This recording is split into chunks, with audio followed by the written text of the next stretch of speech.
Hadley and Dan at the OPEC JMMC meeting in Abu Dhabi. Very interesting because, of course, Mr. Abdulaziz bin Salman, he's been christened. Perhaps part of his remit at the energy ministry now is to try and get another 10 to 20 bucks on the oil price. Difficult to do that when the demand side is waning. Good morning to you both.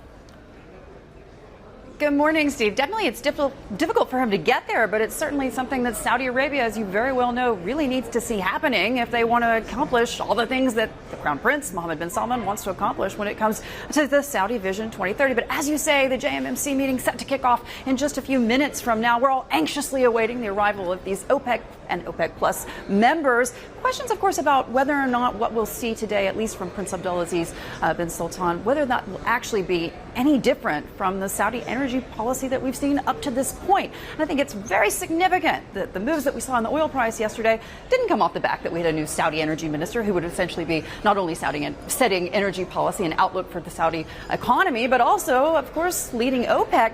We saw that moving off comments from President Trump and all of that surrounding the dismissal of his very, very hawkish national security advisor, John Bolton. Listen into what he had to say. John is somebody that I actually got along with very well. He made some very big mistakes. When he talked about the Libyan model for Kim Jong-un, that was not a good statement to make. You just take a look at what happened with Gaddafi.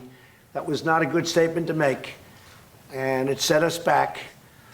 And frankly, he wanted to do things not necessarily tougher than me. You know, John's known as a tough guy. He's so tough he got us into Iraq. That's tough. So John Bolton there getting the boot. But I have to say, guys, when it comes to all of the press surrounding President Trump's tweets and all of his actions, everyone keeps saying, oh, the president's off his rocker, he's unpredictable. But anybody who can't see a pattern at this point has got to be blind, because what have we seen? We've seen this happen now with John Bolton. We've seen it with James Mattis. We've also seen it, of course, with Rex Tillerson, just to name a few. And these were folks that were at the right hand of the president until they weren't. So certainly something to keep an eye on. And it seems as if, when it comes to the oil market at least, we're trading once again on the Trump tweets as opposed to really what may actually be happening behind the scenes when it comes to these conversations between energy ministers, the Saudi and the Russian in particular. And we're going to be speaking first on CNBC with Russia's energy minister just a little later today.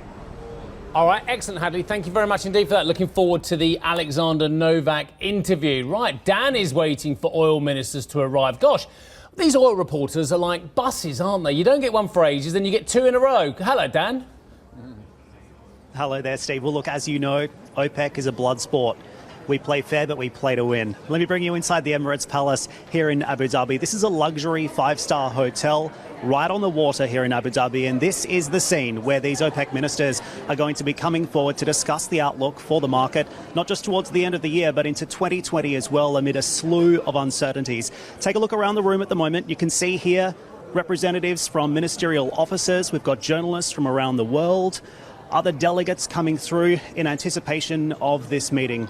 Now that we've seen news out from the United States, and in particular from the White House and the dismissal of the hardline US National Security Advisor, John Bolton, these OPEC ministers are faced with an additional concern, and that is the prospect of seeing more Iranian barrels coming back onto the market. Halima Croft at RBC Capital Markets actually forecast that if we did see a full easing of sanctions, it could result in about 700,000 barrels of oil actually coming back onto a market that's already concerned with a supply side issue. So now the ministers have the additional uncertainty of US foreign policy weighing on their decision-making process. At the same time, what we've also seen is OPEC moving for a second month in a row to downgrade its crude oil demand forecast, and that's very significant. Crude oil and the oil market doesn't necessarily have a supply side problem at the moment, it has a demand problem.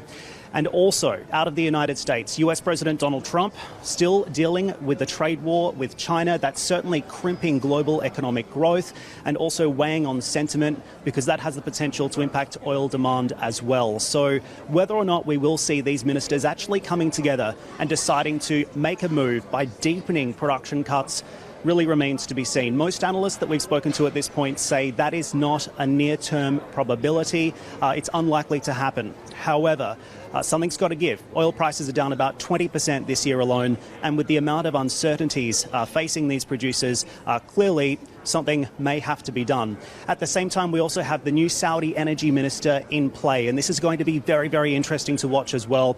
Earlier on in the week, we heard his first comments, first utterances. What he has promised the market essentially is policy continuity from the Saudi side, but whether or not we also need to see a change in policy from Saudi Arabia remains to be seen as well, because remember, this new energy minister is also tasked with propping up prices to a point that would support the Aramco valuation that they so desire in order to bring the world's most profitable company to market. So a lot to focus on as this meeting gets underway. We're going to be bringing you all of the highlights. Back over to you. Terrific. Thank you very much indeed, Dan and Hadley.